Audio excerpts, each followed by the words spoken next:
नमस्कार दोस्तों, मैं आपका अपने चैनल HVS स्टडीज़ में स्वागत करता हूं। इस वीडियो में आपके लिए SSC GD के इम्पॉर्टेंट क्वेश्चन, एक्सपेक्टेड क्वेश्चंस लेकर आ गया हूं। अगर आप इस चैनल पर पहली बार आए हो तो आपसे अनुरोध है, चैनल को सब्सक्राइब कर लीजिएगा। वीडियो अच्छी लगे तो वीडियो लाइक करके ज़रूर जाइएगा। चलिए स्टार्ट करते हैं। पहला क्वेश्चन है, which of the following is not a digital transaction in India. तो इंडिया में इनमें से कौन सा डिजिटल ट्रांजैक्शन के लिए यूज़ नहीं होता है। तो डिजिटल ट्रांजैक्शन क्या होती है?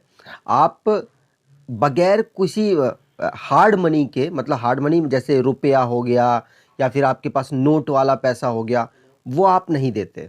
आप डायरेक्टली अपने अकाउंट से डायरेक्टली पे करते हैं। तो यहाँ पर जो पहला ऑप्शन हो जाएगा कैश ट्रांजैक्शन, यही आंसर हो जाएगा, जो कि आप डिजिटली ट्रांजैक्ट नहीं करते हैं और बाकी सारे भारत देश में डिजिटली ट्रांजैक्ट होते हैं। तो आंसर हो जाएगा ए ऑप्शन यहाँ पर सही है। आगे बात करें तो यहाँ पर आप आंसर देख सकते हैं। अगला क्वेश्चन है, who is called the iron man of India. तो आयरन मैन ऑफ इंडिया किसको कहा जाता है? आंसर यहाँ पर होगा वल्लभ भाई पटेल जी को, जो कि हमारे भारत के पहले उप प्रधानमंत्री थे, जो कि गृह मंत्री में सबसे पहले गृह मंत्री भी रहे थे। ठीक है, इनको कहा जाता है the iron man of India. ठीक है, आगे बात करें तो महात्मा गांधी जी को उपनाम से, मतलब उनके और कौन कौन से नाम थे? तो उनके आगे महात्मा, बापू, father of nation Mahatma Gandhi ji को कहा जाता था। जवाहरलाल नेहरू जी को चाचा नेहरू बच्चे कहते थे।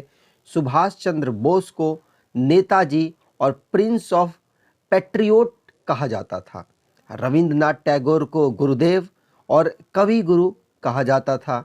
बाल गंगाधर तिलक को लोकमान्य, मराठा केसरी और फादर ऑफ इंडियन अनरेस्ट, ये इनको कहा जाता था। अशांति का दूत, फादर ऑफ अशांति, मतलब अशांति फैलाते थे, ये अंग्रेज इनको कहते थे। लाला लाजपत राय जी को पंजाब केसरी कहा जाता था। आगे बात करें तो दादा भाई नौरोजी को grand old man of India कहा जाता था। चित्तरंजन दास को देश बंधु, महाराजा रंजीत सिंह को लायन ऑफ पंजाब या फिर शेर ए पंजाब कहा जाता था। अब्दुल गफ्फार खान को फ्रंटियर गांधी या बादशाह खान या बच्चा खान कहा जाता था। आशुतोष मुखर्जी जी को टाइगर ऑफ बंगाल या बंगाल बाघ कहा जाता था। केलप्पन को केरला गांधी कहा जाता था। सरोजनी नायडू जी को, मोस्ट इम्पॉर्टेंट है, ये उत्तर प्रदेश की पहली गवर्नर भी रही हैं महिला, तो ये भी बात आपको ध्यान रखनी है। नाइटिंगेल ऑफ इंडिया इनको कहा जाता था। ठीक है, चलिए आगे बात करें तो अगला क्वेश्चन है, in a democracy the ruling party is accountable to dash. तो रूलिंग पार्टी किसके प्रति समर्पित होती है? तो आंसर हो जाएगा वो प्यूपल्स के प्रति। जो डेमोक्रेसी होती है उसमें प्यूपल के प्रति जो भी रूलिंग पार्टी होती है वो समर्पित होती है। ठीक है, तो यहाँ पर डी ऑप्शन सही हो जाएगा और ये क्वेश्चन SSC के एग्जाम्स में पूछा गया है। अगला क्वेश्चन है, the process by which similar genetically identical individual are produced in is called dash. तो आंसर हो जाएगा बिल्कुल आपके जैसा जो सेम होता है उसको हम कहते हैं क्लोन। आपने पढ़ा होगा, आपने पढ़ा नहीं तो यूज भी किया होगा। तो इस प्रोसेस को कहा जाता है क्लोनिंग, मतलब आपके जैसा सेम इंडिविजुअल बनाने की प्रोसेस को कहते हैं क्लोनिंग, जो कि बिल्कुल आपकी तरीके का होगा। उसके जीन्स, उसके जो भी कैरेक्टर्स हैं वो सारे के सारे आपकी तरीके के होने चाहिए। और आपको पता होगा रिप्रोडक्शन यहाँ पर लिखा गया है, तो वैसे आंसर यहाँ पर कौन सा है? बी ऑप्शन है।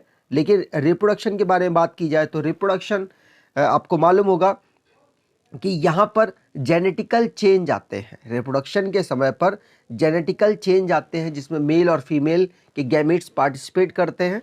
तो यहाँ पर तो बिल्कुल नहीं हो सकता। स्कैनिंग कुछ भी नहीं होता। स्कैन एक नॉर्मली स्कैन करना होता है, जब आपने कभी अपनी फ़ोटो या फिर अपने आप को कभी स्कैन कराया होगा, तो ये कुछ नहीं होता। और फोटोसिंथेसिस की बात की जाए तो ये भी आपने सुना होगा, खाने बनाने की प्रोसेस को प्लांट में फोटोसिंथेसिस कहा जाता है।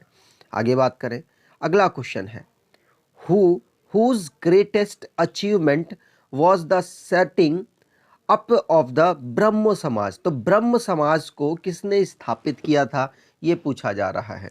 तो आंसर यहाँ पर हो जाएगा, ब्रह्म समाज को राजा राम मोहन राय जी ने स्थापित किया था। ठीक है, यहाँ पर हमने जान लिया, लेकिन और भी बहुत सारे समाज रहे हैं, सोसाइटीज़ रही हैं जिनको बहुत फेमस पर्सनैलिटीज़ ने डेवलप किया था और वो आपसे एग्ज़ाम में पूछा जाता है। जैसे कि सर्वोदया या भूदान, मोस्ट इम्पॉर्टेंट है भूदान, आचार्य विनोबा भावे ने स्थापित किया था। सर्वेंट ऑफ इंडिया सोसाइटी को जी.के. गोखले जी ने स्थापित किया था। सर्वेंट ऑफ पीपल सोसाइटी को लाला लाजपत राय जी ने स्थापित किया था। सर्वेंट ऑफ गॉड और खुदाई खिदमतगार, इसको खान अब्दुल गफ्फार खान ने स्थापित किया था। ज्ञान प्रसारण और ज्ञान प्रसारण मंडली, इसको दादा भाई नौरोजी ने स्थापित किया था। शुद्धि मूवमेंट, इसको स्वामी दयानंद सरस्वती ने स्थापित किया था। थियोसोफिकल सोसाइटी, मोस्ट इम्पॉर्टेंट है ये, मैडम HP ब्लवत्स्की ने स्थापित किया था। Missionaries of charities mother Teresa ने स्थापित किया था। और होम रूल मूवमेंट को एनी बेसेंट और बाल गंगाधर तिलक ने स्थापित किया था। प्रार्थना समाज को RG और MG रनाड़े जी ने स्थापित किया था। आर्य समाज को दयानंद सरस्वती ने, और ब्रह्म समाज को हमने पढ़ लिया, राजा राम मोहन राय जी ने स्थापित किया था। आगे बात करें, the resource obtained from biosphere and have life such as human being, flora, fauna, fisheries, live stocks ETC are called. तो आप सब समझ गए होंगे, क्योंकि ह्यूमन बीइंग एक लिविंग ऑर्गेनिज्म होता है, फ्लोरा भी एक लिविंग है, फौना भी लिविंग है, फिशरीज और जो भी जीवित इस दुनिया में सब्सटेंस है उनकी बात की जा रही है। तो मैं आपको बता दूं, ये सभी के सब बायोटिक रिसोर्स में आते हैं। एबायोटिक रिसोर्स वो होते हैं जिनमें जान नहीं होती, जैसे कि हवा हो गया, जैसे कि अग्नि हो गई, जैसे कि पर्वत हो गए, ये सारे एबायोटिक में आएंगे, लेकिन यहाँ आंसर हो जाएगा बायोटिक रिसोर्सेस। ठीक है, चलिए आगे बात करें। अगला है रवि क्रॉप्स आर सोन इन। तो रवि क्रॉप को कब बोया जाता है? तो आंसर यहाँ पर हो जाएगा, रवि क्रॉप को ठंड के समय पर, जो अभी चल रहा है इसी समय पर बोया जाता है। अक्टूबर और नवंबर में इन्हें बोते हैं। ठीक है, तो आंसर यहाँ पर B ऑप्शन हो जाएगा। आगे बात करें, अगला क्वेश्चन है, dash aim at creating self employment opportunity in rural area. तो सेल्फ एम्प्लॉयमेंट अपॉर्चुनिटी क्रिएट करने के लिए किस प्रोग्राम को स्टार्ट किया गया था सरकार के द्वारा? तो आंसर यहाँ पर हो जाएगा, पहला ऑप्शन ही सही है, the rural employment generation program. ये है जिसका एम था कि सेल्फ एम्प्लॉयमेंट अपॉर्चुनिटी को क्रिएट किया जाए रूरल एरिया में। अगले लिखे हुए हैं एंटी पोवर्टी प्रोग्राम, मतलब गरीबी हटाओ प्रोग्राम को स्टार्ट किया था ताकि जो हमारे गांव है या शहर है वहां से गरीबी को हटाया जा सके और भारत देश से गरीबी हटाई जा सके। प्रधानमंत्री उज्ज्वला योजना में आपको पता होगा गैस कनेक्शन, मुफ्त गैस कनेक्शन दिए गए थे प्रधानमंत्री नरेंद्र मोदी जी के द्वारा। और प्रधानमंत्री ग्रामोदय योजना को गांव के विकास के लिए स्टार्ट किया गया। ये 2000 का जो सन था उसमें स्टार्ट किया गया था, जिसमें गांव के विकास की बात की गई थी। आगे बात करें तो अगला है, battle of Plassey was fought in the year dash. तो बैटल ऑफ प्लासी जो कि सिराजुद्दौला और अंग्रेजों के बीच लड़ाई हुई थी, जिसमें अंग्रेज जीत गए थे और सिराजुद्दौला हार गया था। तो बैटल ऑफ प्लासी वो हुई थी 1757 को, और ये आंसर D ऑप्शन सही हो जाएगा।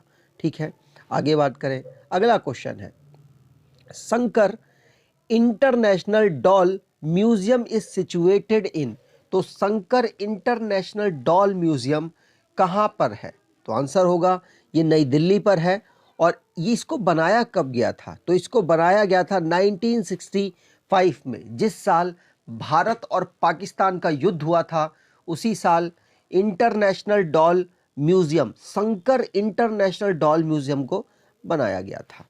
आगे बात करें, अगला क्वेश्चन है dash discovered the solar system. Solar system को किसके द्वारा डिस्कवर किया गया था? तो आंसर यहाँ पर हो जाएगा कॉपरनिकस के द्वारा डिस्कवर किया गया था। अगला ऑप्शन यहाँ पर है न्यूटन। न्यूटन ने क्या किया था? तो न्यूटन ने, आपको पता हो, ग्रेविटी के बारे में एक्सप्लेनेशन इन्होंने ही दिया था। वास्को डिगामा कौन थे? तो ये वो पर्सन थे जिन्होंने भारत की खोज की है। आपने इनका नाम ज़रूर सुना होगा। आगे बात करें, और ये पुर्तगाल से रिलेटेड थे। कौन? Vasco da Gama. आगे बात करें, अगला क्वेश्चन है dash is are responsible for water transportation in plant. तो वाटर ट्रांसपोर्टेशन किस पार्ट्स के थ्रू प्लांट में होता है? तो आंसर यहाँ पर हो जाएगा जाइलम मदद करता है वाटर के ट्रांसपोर्टेशन में। ये बात आपको ध्यान रखनी है। डी ऑप्शन यहाँ पर सही हो जाएगा। खाने का जो ट्रांसपोर्टेशन है वो फ्लोएम के द्वारा प्लांट में होता है। ठीक है, तो यहाँ पर आंसर डी हो जाएगा। आगे बात करें, dash was the captain of the 1948 Indian national field hockey team that won the first gold in Olympic. तो फर्स्ट गोल्ड मतलब इंडिपेंडेंस के बाद फर्स्ट गोल्ड था। वैसे उससे पहले भारत की जो हॉकी टीम थी 1928 में, 1932 में, 1936 में ऑलरेडी गोल्ड जीत चुकी थी। 1936 में मेजर ध्यानचंद्र जी कैप्टन थे, ये बात आपको ध्यान रखनी है। लेकिन आपसे पूछा जा रहा है 1948 में जो ओलंपिक हुआ था उस ओलंपिक में भारत के कैप्टन कौन थे, भारत की हॉकी टीम के कैप्टन कौन थे? उसमें भी भारत ने गोल्ड मेडल जीता था। तो आंसर हो जाएगा किशन लाल। ये नाम आपको ध्यान रखना है। आज़ादी के बाद पहला टूर्नामेंट हुआ था और उसमें भारत की हॉकी टीम ने गोल्ड मेडल जीता था। इम्पॉर्टेंट इसलिए है क्योंकि हाल ही में हॉकी टीम कोई भी मेडल 41 साल बाद जीत कर आई है, तो इम्पॉर्टेंट हो जाता है। 2021 में जो टोक्यो में ओलंपिक हुआ है, समर ओलंपिक, वहां पर भारत की हॉकी टीम कोई भी मेडल मतलब ब्रॉन्ज मेडल जीत कर लाई है। इससे पहले 1980 में भारत की जो हॉकी टीम थी उसने गोल्ड मेडल जीता था। ठीक है, तो 1948 में कैप्टन पूछे गए तो किशन लाल आंसर हो जाएगा। आगे बात करें, the chief of election commission is appointed by. तो इलेक्शन कमीशन जो चीफ है इसको कौन अपॉइंट करता है? तो ये बड़े पद होते हैं, इनको मोस्टली प्रेसिडेंट ऑफ इंडिया ही अपॉइंट करते हैं। ठीक है, यहाँ चीफ ऑफ इलेक्शन कमीशन की बात की जाए तो इनकी जो टर्म होता है 6 साल या फिर 65 साल मैक्सिमम इनका जो रिटायरमेंट होता है, ये इतने साल के लिए इनको अपॉइंट किया जाता है। प्रेसिडेंट ऑफ इंडिया के द्वारा अपॉइंट किया जाता है। और इस समय सुशील चंद्रा है जो कि 24वें नंबर के हैं। पहले सुकुमार सेन थे, पहले नंबर वाले सुकुमार सेन थे। और आपको बता दूं इनकी सैलरी होती है 2.5 लाख रुपए एक महीने की। आगे बात करें, अगला क्वेश्चन है which is not a part of urinary system. तो यूरिनरी सिस्टम जो हमारा होता है, यूरिन वाला जो सिस्टम होता है, उसमें से इनमें से कौन सा ऐसा पार्ट नहीं है? तो यूरिनरी ब्लैडर होगा, यूरेटर होगा और यूरिथ्रा भी होगा। तो ये तीनों ही नाम समझ आ रहे हैं आपको अलग से। सी ऑप्शन ब्रोंकी लग रहा है, ये लंग का पार्ट है। आपने सुना होगा ब्रोंक्यूल्स वगैरह होती है, उसके आगे ब्रोंकी होता है। तो सी ऑप्शन यहाँ पर सही हो जाएगा। ये लंग मतलब रेस्पिरेटरी सिस्टम का पार्ट है, यूरिनरी सिस्टम का पार्ट नहीं है। वैसे यूरिनरी सिस्टम का पार्ट कौन कौन से हैं तो आप यहाँ देख सकते हैं। किडनी तो है ही यहाँ पर, और यूरेटर, ब्लैडर, यूरिथ्रा, ये जितने भी पार्ट जो यूरिन में काम आते हैं, यूरिन को बाहर थ्रो आउट करने में जो काम आते हैं, वो सभी होते हैं यूरिनरी ब्लैडर सिस्टम का पार्ट। ठीक है, अगर आपको वीडियो अच्छी लगी है तो आपसे अनुरोध है चैनल को सब्सक्राइब कर लीजिएगा, वीडियो को लाइक कर दीजिएगा और एटलीस्ट अपने 10 से 20 दोस्तों को आप शेयर करेंगे, ऐसी आपसे उम्मीद करता हूँ। धन्यवाद।